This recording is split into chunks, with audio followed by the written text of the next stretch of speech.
Good morning all. മൂന്നാമത്തെ അധ്യായത്തിലെ അവസാനത്തെ ഭാഗമാണ് നമ്മളിനി ചർച്ച ചെയ്യാൻ പോകുന്നത്.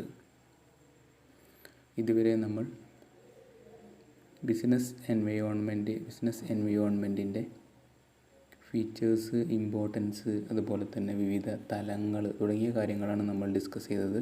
ഇനി നമുക്ക് പഠിക്കാനുള്ളത് എക്കണോമിക് എൻവയോൺമെൻറ്റ് ഇൻ ഇന്ത്യൻ സാമ്പത്തിക പരിസ്ഥിതി എന്നുള്ള ഭാഗമാണ് നമുക്ക് ചർച്ച ചെയ്യാനുള്ളത്. ഇന്ത്യയിലെ സാമ്പത്തിക പരിസ്ഥിതി ഘടകങ്ങൾ ഇന്ത്യൻ വാണിജ്യ വ്യവസായ മേഖലയെ ഏറെ സ്വാധീനിച്ചിട്ടുണ്ട്. നമുക്കറിയാം, ഇന്ത്യയിലെ സാമ്പത്തിക പരിസ്ഥിതി എന്ന് പറയുന്നത് ഇന്ത്യയിലെ വിവിധ ബിസിനസ് സംരംഭങ്ങളുടെ വിവിധ വാണിജ്യപരമായ പ്രവർത്തനങ്ങളെയും അതുപോലെ തന്നെ അവരുടെ വ്യവസായപരമായ പ്രവർത്തനങ്ങളെയും സ്വാധീനിച്ചിട്ടുണ്ട്. അവയിൽ പ്രധാനപ്പെട്ട വസ്തുതകൾ ഏതൊക്കെയാണ് എന്നുള്ളത് നമുക്കൊന്ന് നോക്കാം. ഫസ്റ്റ് വണ്ണാണ് സ്റ്റേജസ് ഓഫ് എക്കണോമിക് ഡെവലപ്മെൻറ്റ്, സാമ്പത്തിക പുരോഗതിയുടെ വിവിധ ഘട്ടങ്ങൾ. രണ്ടാമത്തേതാണ് മിക്സ്ഡ് എക്കോണമി, പൊതുമേഖലയ്ക്കും സ്വകാര്യ മേഖലയ്ക്കും അംഗീകാരമുള്ള സമ്മിശ്ര സമ്പദ് ഘടന. നമുക്കറിയാം, ഇന്ത്യ എന്ന് പറയുന്നത് ഒരു മിക്സ്ഡ് എക്കോണമിയാണ്. അഥവാ സോഷ്യലിസ്റ്റ് എക്കോണമിയുമല്ല, ഒരു ക്യാപിറ്റലിസ്റ്റ് എക്കോണമിയുമല്ല, മിക്സ്ഡ് വിത്ത് പൊതുമേഖലയും അതുപോലെ തന്നെ സ്വകാര്യ മേഖലയും ഒരേ ഇമ്പോർട്ടൻസാണ് ഇന്ത്യയിൽ പ്രൊവൈഡ് ചെയ്യുന്നത്. നെക്സ്റ്റ് വണ്ണാണ് എക്കണോമിക് പോളിസീസ് ഓഫ് ഗവൺമെൻറ്റിൻ്റെ സാമ്പത്തിക നയങ്ങൾ, അഥവാ ഗവൺമെൻറ്റുമായി ബന്ധപ്പെടുത്തിക്കൊണ്ടുള്ള വിവിധ സാമ്പത്തിക പോളിസികൾ. നെക്സ്റ്റ് വണ്ണാണ് ഇൻഡിക്കേറ്റേഴ്സ് ഓഫ് എക്കണോമിക്സ് ഗ്രോത്ത്, സമ്പദ്ഘടനയുടെ വളർച്ചാ സൂചകങ്ങൾ, വിവിധ സൂചകങ്ങൾ, ദേശീയ വരുമാനം, അതുപോലെ തന്നെ ആളോഹരി വരുമാനം, ഇറക്കുമതി, കയറ്റുമതി, മൊത്ത ദേശീയ വരുമാനം എക്സെട്ര പോലുള്ള ഘടകങ്ങൾ. ആൻഡ് നെക്സ്റ്റ് വണ്ണാണ് ഇൻഫ്രാസ്ട്രക്ചർ ഡെവലപ്മെൻറ്റ്, അടിസ്ഥാന സൗകര്യങ്ങൾ, ഗതാഗതം, വാർത്താവിനിമയ സൗകര്യങ്ങൾ, ധനകാര്യ സ്ഥാപനങ്ങൾ തുടങ്ങിയവയൊക്കെയാണ് അടിസ്ഥാന സൗകര്യങ്ങളിൽ വരുന്നത്. നെക്സ്റ്റാണ് സ്വാതന്ത്ര്യാനന്തര കാലഘട്ടം 1991 വരെ. 1991 കാലഘട്ടം വരെ ഇന്ത്യയിൽ പൊതുമേഖലാ സ്ഥാപനങ്ങൾക്കായിരുന്നു കൂടുതൽ പ്രാധാന്യം നൽകിയിരുന്നത്. അഥവാ ന്യൂ എക്കണോമിക് പോളിസി 1991 പുതിയ ഇൻഡസ്ട്രിയൽ വ്യവസായം അല്ലെങ്കിൽ ഇൻഡസ്ട്രിയൽ റവല്യൂഷൻ വരുന്നത് വരെ ഇന്ത്യയിൽ പൊതുമേഖലയ്ക്കായിരുന്നു കൂടുതൽ പ്രാധാന്യം നൽകിയിരുന്നത്. അതുകൊണ്ട് തന്നെ ഇന്ത്യയിലെ പൊതുമേഖലയിലെ അല്ലെങ്കിൽ മറ്റു മേഖലകളിലെ വളർച്ച വളരെ കുറഞ്ഞ ലെവലിൽ മാത്രമേ സംഭവിച്ചിരുന്നുള്ളൂ. 1991 ശേഷമാണ് ഇന്ത്യയിൽ വ്യവസായ കാലഘട്ടം അല്ലെങ്കിൽ വ്യാവസായിക വളർച്ച വിപ്ലവാത്മകമായ രൂപത്തിൽ മുന്നോട്ട് വന്നത്. എന്തൊക്കെയാണ് കാര്യങ്ങൾ എന്ന് നമുക്ക് നോക്കാം. 1991 വരെ ഇന്ത്യയിൽ സോഷ്യലിസ്റ്റ് നയങ്ങൾക്കാണ് കൂടുതൽ പരിഗണന നൽകിയിരുന്നത്. അതുകൊണ്ട് തന്നെ ഗ്രാമീണ കാർഷിക സമ്പദ് ഘടനയായിരുന്നു ഇന്ത്യയിൽ ഉണ്ടായിരുന്നത്. ഉൽപാദനക്ഷമത കുറഞ്ഞ സാങ്കേതിക വിദ്യയായിരുന്നു ആ സമയത്ത് പ്രാബല്യത്തിലുണ്ടായിരുന്നത്. അതുകൊണ്ട് തന്നെ പൊതുജനാരോഗ്യ രംഗങ്ങളിൽ ഏറെ പിന്നോക്കാവസ്ഥയിലായിരുന്നു. പഴയ സാമ്പത്തിക നയങ്ങൾക്കായിരുന്നു ആ കാലഘട്ടത്തിൽ ഊന്നൽ നൽകിയിരുന്നത്. ആ സാമ്പത്തിക നയങ്ങൾ ഏതൊക്കെയാണ് എന്നുള്ളത് നമുക്ക് നോക്കാം. ഒന്നാമത്തേത് സ്വകാര്യ മേഖലയുടെ പ്രാധാന്യം കുറച്ച് പൊതുമേഖലയ്ക്കായിരുന്നു ഊന്നൽ നൽകിയിരുന്നത്. വ്യവസായങ്ങൾക്ക് ലൈസൻസിംഗ് സമ്പ്രദായം കർശനമാക്കിയിരുന്നു. ജനങ്ങളുടെ ജീവിത നിലവാരം ഉയർത്തുക, തൊഴിലില്ലായ്മ കുറയ്ക്കുക, ദാരിദ്ര്യ നിർമ്മാർജ്ജനം ചെയ്യുക തുടങ്ങിയവയ്ക്ക് പ്രാധാന്യം നൽകി. സമ്പന്നനും ദരിദ്രനും തമ്മിലുള്ള അനന്തരം ഇല്ലാതാക്കാനുള്ള നയങ്ങൾ നടപ്പിലാക്കി. സ്വകാര്യ സ്ഥാപനങ്ങളുടെ പ്രവർത്തനങ്ങളിൽ നിയന്ത്രണം കൊണ്ടുവന്നു. ഈ ഒരു വ്യവസായ വിപ്ലവം കൊണ്ട്, വ്യവസായ നയങ്ങൾ കൊണ്ട് തന്നെ 1991 വിവിധ രൂപത്തിലുള്ള പ്രതിസന്ധികൾ തരണം ചെയ്യേണ്ടി വന്നു. ഒന്നാമത്തേത് ഫിസിക്കൽ കമ്മി GDPയുടെ 6.6%. അതുപോലെ തന്നെ ആഭ്യന്തര കടം GDPയുടെ 50% മാറി. പലിശ ആകെ വരുമാനത്തിൻ്റെ 39% വരെ കൊടുക്കേണ്ട ഒരു അവസ്ഥയിലേക്കായി. കാർഷിക വ്യാവസായിക മേഖലകളിൽ നെഗറ്റീവ് വളർച്ചാ നിരക്ക് വരെ രേഖപ്പെടുത്തി. വിദേശ വ്യാപാരത്തിൽ ഗണ്യമായ കുറവ് വന്നു. രൂപയുടെ വിനിമയ മൂല്യം 26.7% വരെ മൂല്യശോഷണം അല്ലെങ്കിൽ കുറവ് സംഭവിച്ചു. തുടങ്ങിയ പ്രതിസന്ധികളിലേക്ക് ആ കാലഘട്ടത്തിലെ മാറ്റങ്ങൾ എത്തി. അതുകൊണ്ട് തന്നെ 1991 ശേഷം പുതിയ ന്യൂ ഇൻഡസ്ട്രിയൽ റെവല്യൂഷൻ അല്ലെങ്കിൽ പുതിയ വ്യാവസായിക വിപ്ലവം ഉടലെടുത്തു. 1991 അതുവരെ തുടർന്നു വന്ന സോഷ്യലിസ്റ്റ് നയങ്ങൾ മാറ്റി പുതിയ സാമ്പത്തിക നയം ഇന്ത്യയിൽ നടപ്പിലാക്കി. ഈ സാമ്പത്തിക പരിഷ്കാരങ്ങൾ ഇന്ത്യയിൽ നിലനിന്നിരുന്ന സാമ്പത്തിക പരിസ്ഥിതിയിൽ വലിയ മാറ്റങ്ങളുണ്ടാക്കി. ഇന്നും തുടർന്നു പോന്നുകൊണ്ടിരിക്കുന്നത് 1991 ന്യൂ ഇൻഡസ്ട്രിയൽ റെവല്യൂഷൻ്റെ അല്ലെങ്കിൽ പുതിയ വ്യാവസായിക നയത്തിൻ്റെ അനന്തരഫലങ്ങളാണ്. പുതിയ വ്യാവസായിക അല്ലെങ്കിൽ പുതിയ സാമ്പത്തിക നയത്തിൻ്റെ പ്രത്യേകതകളാണ് താഴെ പറയുന്നത്. ഒന്നാമത്തേത്, നിർബന്ധിത ലൈസൻസിങ് 6 വ്യവസായങ്ങൾക്കായി പരിമിതപ്പെടുത്തി.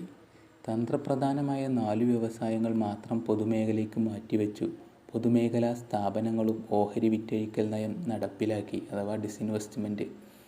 ഇന്ത്യയിലെ ചില വ്യവസായങ്ങളിൽ 100% വരെ നേരിട്ടുള്ള വിദേശ നിക്ഷേപം അനുവദിച്ചു. വിദേശ കമ്പനികളുമായി സാങ്കേതിക കരാറുകളിൽ ഏർപ്പെടുന്നതിന് അനുമതി നൽകി, അഥവാ ഗ്ലോബലൈസേഷൻ. ഇന്ത്യയിലേക്ക് വിദേശ നിക്ഷേപം ആകർഷിക്കുന്നതിനായി വിദേശ നിക്ഷേപ പ്രോത്സാഹന ബോർഡ് രൂപീകരിച്ചു. വൻകിട ബിസിനസ് സംരംഭങ്ങളുടെ വികസനത്തെ നിയന്ത്രിക്കുന്ന വ്യവസ്ഥകൾ ഒഴിവാക്കി. ചെറുകിട വ്യവസായങ്ങളുടെ വളർച്ചയ്ക്കുള്ള പദ്ധതികൾ ആരംഭിച്ചു. ഏറ്റവും ചുരുക്കി പറഞ്ഞു കഴിഞ്ഞാൽ പുതിയ സാമ്പത്തിക നയത്തിൻ്റെ പ്രധാനപ്പെട്ട 3 സുപ്രധാന ഘടകങ്ങളാണ് ലിബറലൈസേഷൻ, ഉദാരവൽക്കരണം, പ്രൈവറ്റൈസേഷൻ, സ്വകാര്യവൽക്കരണം, ഗ്ലോബലൈസേഷൻ, ആഗോളവൽക്കരണം. അവയെ നമുക്ക് ചുരുക്കി LPG എന്ന് സൂചിപ്പിക്കുന്നു. ഈ 3 ഘടകങ്ങൾ ഏതൊക്കെയാണ് എന്ന് നമുക്ക് വിശദമായിട്ട് നോക്കാം. 1991 ശേഷമുള്ള പുതിയ സാമ്പത്തിക നയത്തിൻ്റെ 3 പ്രധാന ഘടകങ്ങളാണ് LPG എന്നുള്ള അബ്രീവിയേഷൻ ടേമിൽ സൂചിപ്പിക്കുന്നത്. അതിൽ ഒന്നാമത്തേതാണ് ലിബറലൈസേഷൻ, ഉദാരവൽക്കരണം. ഉദാരവൽക്കരണം എന്നതുകൊണ്ട് അർത്ഥമാക്കുന്നത് ലൈസൻസ് വേണ്ട, പെർമിറ്റ് വേണ്ട, കോട്ട നിയന്ത്രണമില്ല, ഏവർക്കും സ്വാഗതം എന്നാണ് നമ്മൾ ചുരുക്കി പറയുന്നത്. അഥവാ സാമ്പത്തിക പരിഷ്കരണത്തിൻ്റെ ഭാഗമായി ഇന്ത്യൻ വാണിജ്യ വ്യവസായ സ്ഥാപനങ്ങൾക്കു മേലുണ്ടായിരുന്ന നിയന്ത്രണങ്ങൾ എടുത്തു കളയുക എന്ന ലക്ഷ്യമാണ് ഉദാരവൽക്കരണത്തിനുള്ളത്. ഒരുപാട് നിയന്ത്രണങ്ങളുണ്ടായിരുന്നു. ആ എല്ലാ നിയന്ത്രണങ്ങളും ഇല്ലായ്മ ചെയ്യുക എന്നുള്ളതാണ് ഉദ്ദേശിക്കുന്നത്. സിമ്പിളായിട്ട് പറയുകയാണെങ്കിൽ 1991 വരെ ബിസിനസ് രംഗത്തുണ്ടായിരുന്ന ലൈസൻസ്, പെർമിറ്റ്, കോട്ട മുതലായ നിയന്ത്രണങ്ങൾ എടുത്തുമാറ്റി. ബിസിനസ് വിപുലീകരണത്തിനുള്ള തീരുമാനങ്ങൾ എടുക്കുന്നതിന് ബിസിനസ് സ്ഥാപനങ്ങൾക്ക് സ്വാതന്ത്ര്യം ലഭിച്ചു. സാധനങ്ങളുടെയും സേവനങ്ങളുടെയും വില നിയന്ത്രിക്കുന്നതിനുള്ള ഗവൺമെൻറ് അധികാരം പരിമിതപ്പെടുത്തി. അതുപോലെ തന്നെ കയറ്റുമതി, ഇറക്കുമതി നടപടിക്രമങ്ങൾ ലഘൂകരിച്ചു. വിദേശ നിക്ഷേപവും വിദേശ സാങ്കേതിക വിദ്യയും ഇന്ത്യയിലേക്ക് ആകർഷിക്കാനുള്ള പദ്ധതികൾ മുന്നോട്ട് വെച്ചു.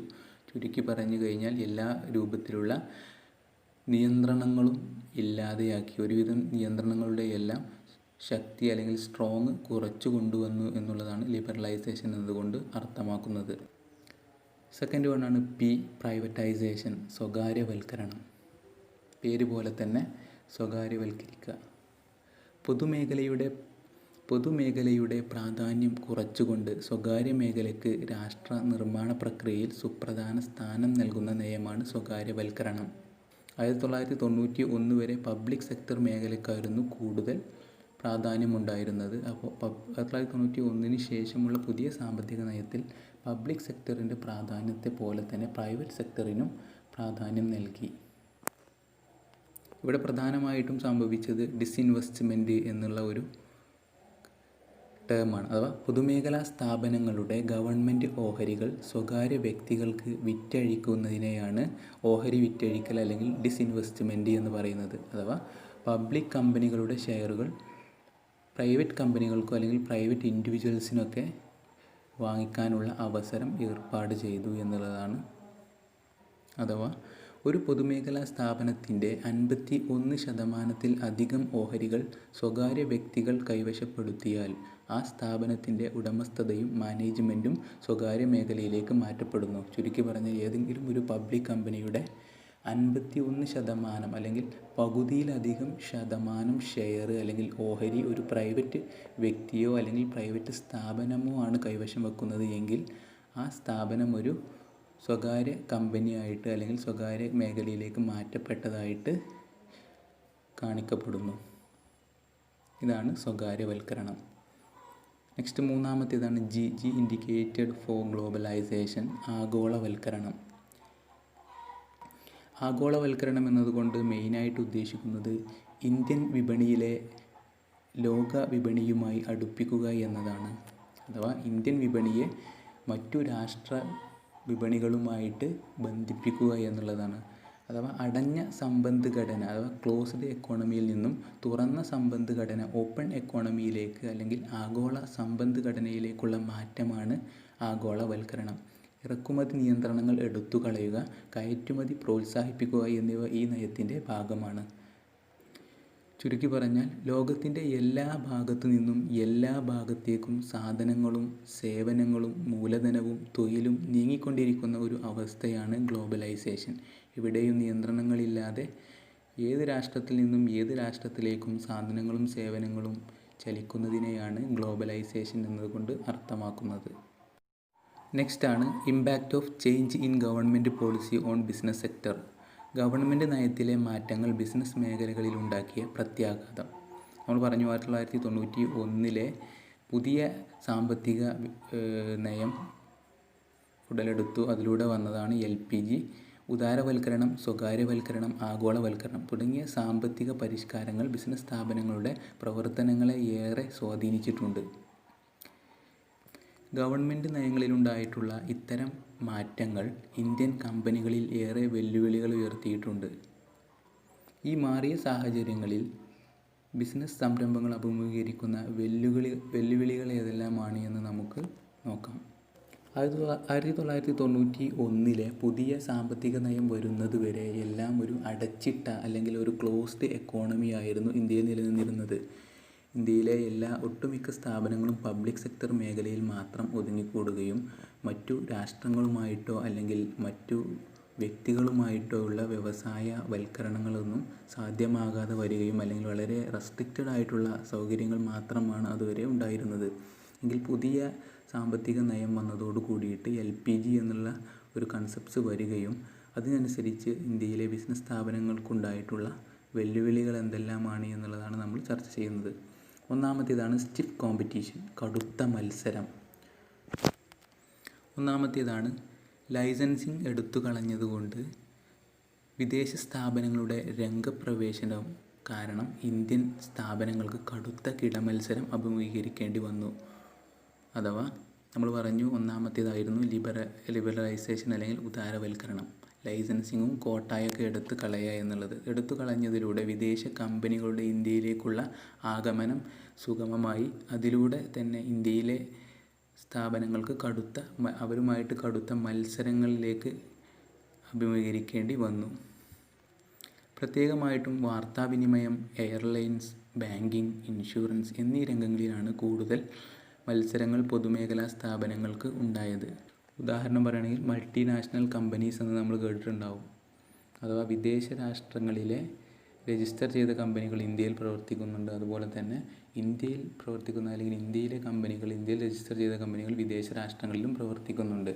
ഇങ്ങനെയുള്ള കമ്പനികളുടെ കടന്നുകയറ്റമാണ് ഇവിടെ വ്യക്തമാക്കുന്നത്. സെക്കൻഡ് വണ്ണാണ് മോർ ഡിമാൻഡിങ് കസ്റ്റമേഴ്സ്, കൂടുതൽ ആവശ്യപ്പെട്ടുകൊണ്ടിരിക്കുന്ന ഉപഭോക്താക്കൾ.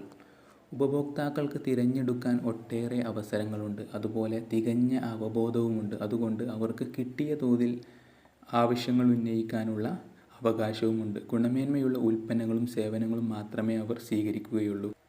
പ്രൈവറ്റൈസേഷൻ, അതുപോലെ തന്നെ ഗ്ലോബലൈസേഷൻ, ലിബറലൈസേഷൻ തുടങ്ങിയവ ഇന്ത്യയിൽ സാധ്യമായതോടുകൂടെ തന്നെ വിദേശ കമ്പനികൾ ഇന്ത്യയിലേക്ക് വരികയും കസ്റ്റമേഴ്സിന് അവരുടെ ആവശ്യാനുസരണം അവരുടെ സംതൃപ്തിപ്പെടുന്ന പ്രൊഡക്റ്റുകൾക്ക് ആവശ്യപ്പെടാനുള്ള ഒരു അവകാശം ലഭിക്കുകയും ചെയ്തു. അവർക്ക് ആവശ്യമുള്ള അവരുടെ ക്വാളിറ്റി അനുസരിച്ചുള്ള പ്രൊഡക്റ്റുകൾ സെലക്ട് ചെയ്യാനുള്ള ഒരു അവകാശം കൂടി അവർക്ക് കിട്ടി. തേർഡ് വണ്ണാണ് റാപ്പിഡ്ലി ചേഞ്ചിങ് ടെക്നോളജിക്കൽ എൻവയോൺമെൻറ്റ്, സാങ്കേതിക രംഗത്തെ കുതിപ്പ്. ഇന്ന് നമുക്കറിയാം അനുദിനം മാറിക്കൊണ്ടിരിക്കുന്ന സാങ്കേതിക വിദ്യയുടെ കാലഘട്ടമാണ്. ഇന്നത്തെ ടെക്നോളജിയല്ല നാളെ. നൂതന സാങ്കേതിക വിദ്യയ്ക്ക് അനുസരണമായി ഉൽപ്പന്നങ്ങളും സേവനങ്ങളും മെച്ചപ്പെടുത്തിയാൽ മാത്രമേ ഒരു ബിസിനസ്സിന് വിപണിയിൽ പിടിച്ചു നിൽക്കാൻ കഴിയുകയുള്ളൂ. ടെക്നോളജിക്കനുസരിച്ച് പ്രൊഡക്റ്റിൻ്റെ ഗുണമേന്മയും പ്രൊഡക്റ്റും മാറ്റിയില്ല എങ്കിൽ ആ സ്ഥാപനങ്ങളെ ഇന്ന് മാർക്കറ്റിൽ നിന്നും തഴയപ്പെടുന്നു. ഫോർത്ത് വണ്ണാണ് നെസസിറ്റി ഫോർ ചേഞ്ച്, മാറ്റത്തിൻ്റെ അനിവാര്യത. 1991 മുൻപ് ഇന്ത്യൻ ബിസിനസ് മേഖല ഏറെക്കുറെ പൂർണ്ണമായും ഗവൺമെൻറ് നിയന്ത്രണത്തിലായിരുന്നു. പബ്ലിക് സെക്ടർ ഓർഗനൈസേഷനുകളായിരുന്നു 1991 വരെ ഇന്ത്യയിൽ നിലനിന്നിരുന്നത്. അതുകൊണ്ട് തന്നെ ഗവൺമെൻറ് നയങ്ങളും ഗവൺമെൻറ് പോളിസികൾക്കനുസരിച്ച് മാത്രമേ ജനങ്ങൾക്ക് പ്രവർത്തിക്കാൻ സാധ്യമാവുകയുള്ളൂ. 1991 പുതിയ സാമ്പത്തിക നയത്തിന് ശേഷമാണ് പ്രൈവറ്റൈസേഷന് കൂടുതൽ സ്വാതന്ത്ര്യം നൽകുകയും അതിൻ്റെ അടിസ്ഥാനത്തിലാണ് ഇന്ത്യൻ കമ്പനികൾക്ക് സ്ഥിരമായ നയങ്ങളും പ്രവർത്തനങ്ങളും പിന്തുടരാൻ കഴിഞ്ഞിരുന്നത്. എന്നാൽ ഇന്ന് വിപണിയിലെ സാഹചര്യങ്ങളാണ് ബിസിനസ്സിനെ നിയന്ത്രിക്കുന്നത്. ഇന്ന് customer is the king in the market എന്നാണ് നമ്മൾ അറിയപ്പെടുന്നത്. കസ്റ്റമർ എന്താണോ ഇഷ്ടപ്പെടുന്നത് അല്ലെങ്കിൽ കസ്റ്റമർ എന്താണോ ആഗ്രഹിക്കുന്നത് അത് കൊടുക്കാൻ ഇന്ന് മാർക്കറ്റിലെ കമ്പനികൾ തയ്യാറാവണം. അതുകൊണ്ട് തന്നെ ബിസിനസ്സിൻ്റെ ബാഹ്യ പരിസ്ഥിതിക്കനുസരിച്ച് ബിസിനസ്സിൽ മാറ്റങ്ങൾ വരുത്തേണ്ടിയിരിക്കുന്നു. ഫിഫ്ത്ത് വണ്ണാണ് need for developing human resources, മനുഷ്യ വിഭവശേഷി വികസനത്തിൻ്റെ ആവശ്യകത. ആദിമ കാലഘട്ടത്തിൽ പരിശീലനം ലഭിച്ച തൊഴിലാളികളുടെ അഭാവം ഇന്ത്യൻ ബിസിനസ് സ്ഥാപനങ്ങളുടെ പ്രധാനപ്പെട്ട ഒരു പരിമിതിയായിരുന്നു. അതുകൊണ്ട് തന്നെ ബിസിനസ്സിൻ്റെ മികച്ച പ്രവർത്തനങ്ങൾക്ക് വിദഗ്ധ തൊഴിലാളികൾ ആവശ്യമായി വന്നിരുന്നു. അതിനാൽ കമ്പനികൾ മനുഷ്യ വിഭവശേഷി വികസനത്തിലും ഏറെ ശ്രദ്ധിക്കേണ്ടതുണ്ട്. നെക്സ്റ്റ് വണ്ണാണ് മാർക്കറ്റ് ഓറിയൻറ്റേഷൻ, വിപണി സ്ഥാനീകരണം. പഴയകാല വിപണന പ്രവർത്തനങ്ങൾ ഉൽപ്പാദനാധിഷ്ഠിതമായിരുന്നു. അവിടെ ഉൽപ്പാദനത്തിനു ശേഷമേ വിപണനത്തിന് ചിന്തിച്ചിരുന്നുള്ളൂ. എന്നാൽ അതിവേഗത്തിൽ മാറിക്കൊണ്ടിരിക്കുന്ന ഇന്നത്തെ ബിസിനസ് ലോകത്ത് ഉൽപ്പാദന സംബന്ധിയായ അവസ്ഥയിൽ നിന്ന് വിപണി സംബന്ധിയായ അവസ്ഥയിലേക്ക് പരിവർത്തനം ഉണ്ടായിരിക്കുന്നു. പണ്ട് നമ്മൾ പ്രൊഡക്റ്റ് നിർമ്മിച്ചതിന് ശേഷം അത് മാർക്കറ്റ് ചെയ്യുകയായിരുന്നു. എന്നാൽ ഇന്ന് അങ്ങനെയല്ല. പ്രൊഡക്റ്റ് ജനങ്ങളുടെ ഇഷ്ടം എന്താണോ അല്ലെങ്കിൽ ജനങ്ങളുടെ ആഗ്രഹം എന്താണോ അല്ലെങ്കിൽ മാർക്കറ്റിലെ ആളുകൾ അന്വേഷിക്കുന്നത് എന്താണോ എന്നുള്ളതിനെക്കുറിച്ച് വ്യക്തമായ റിസർച്ചും അതുപോലെ തന്നെ പ്രൊജക്റ്റും നടത്തിയതിന് ശേഷം മാത്രമേ നമ്മളിന്ന് പ്രൊഡക്റ്റ് നിർമ്മിക്കാൻ സാധിക്കുകയുള്ളൂ. അതാണ് ഇവിടെ പറയുന്നത്. ഇന്ന് നമ്മൾ ആദ്യം വിപണിയെക്കുറിച്ച് പഠനവും വിശകലനവും അതിനുശേഷം മാത്രമേ സാധനങ്ങൾ ഉൽപ്പാദിപ്പിക്കാൻ സാധിക്കുകയുള്ളൂ. എങ്കിൽ മാത്രമേ അതിനനുസരിച്ചുള്ള മാർക്കറ്റ് നടക്കുകയുള്ളൂ. ലാസ്റ്റ് വണ്ണാണ് less budgetary support to public sector, പൊതുമേഖലയ്ക്കുള്ള കുറഞ്ഞ ഗവൺമെൻറ് പിന്തുണ. നമുക്കറിയാം ഇന്ന് ഗവൺമെൻറ് അല്ലെങ്കിൽ പൊതുമേഖലാ സ്ഥാപനങ്ങൾക്ക് ബജറ്റിൽ വകയിരുത്തുന്ന തുക എന്ന് പറയുന്നത് വർഷം തോറും കുറഞ്ഞു വരികയാണ്. അതുകൊണ്ട് തന്നെ പൊതുമേഖലാ സ്ഥാപനങ്ങളുടെ വളർച്ചയ്ക്കും വികസനത്തിനും ആവശ്യമായ തുക അവർ സ്വയം കണ്ടെത്തേണ്ടുന്ന ഒരു അവസ്ഥയിലേക്ക് എത്തിക്കൊണ്ടിരിക്കുകയാണ്. അതുപോലെ തന്നെ ഇന്നത്തെ പല പൊതുമേഖലാ സ്ഥാപനങ്ങളും അവരുടെ ഷെയറിൻ്റെ നിശ്ചിത ശതമാനം പ്രൈവറ്റ് ഏജൻസികൾക്കോ അല്ലെങ്കിൽ പ്രൈവറ്റൈസേഷൻ നടത്തിക്കൊണ്ട് പ്രൈവറ്റ് മേഖലയിലേക്ക് മാറിക്കൊണ്ടിരിക്കുകയാണ്. ഇതാണ് പൊതുമേഖലയ്ക്കുള്ള കുറഞ്ഞ ഗവൺമെൻറ് പിന്തുണ എന്ന് പറയുന്നത്. ഡിസ്ഇൻവെസ്റ്റ്മെൻറ്റ് ഇന്ന് കൂടിക്കൊണ്ടിരിക്കുകയാണ്. പല പൊതുമേഖലാ സ്ഥാപനങ്ങളും ഇന്ന് പ്രൈവറ്റ് മേഖലയിലേക്ക് മാറിക്കൊണ്ടിരിക്കുന്ന ഒരു അവസ്ഥയാണുള്ളത്. ഇത്രയാണ് ബിസിനസ് എൻവയോൺമെൻറ്റ് എന്നുള്ള ചാപ്റ്ററിലെ അവസാന പാർട്ട്. ഗവൺമെൻറ് നയങ്ങളിലുണ്ടായ LPG അല്ലെങ്കിൽ ലിബറലൈസേഷൻ, പ്രൈവറ്റൈസേഷൻ, ഗ്ലോബലൈസേഷൻ എന്നുള്ള മാറ്റങ്ങൾ ഇന്ത്യൻ കമ്പനികളിൽ ഉണ്ടാക്കിയിട്ടുള്ള വെല്ലുവിളികളെയാണ് നമ്മളിവിടെ ചർച്ച ചെയ്തത്.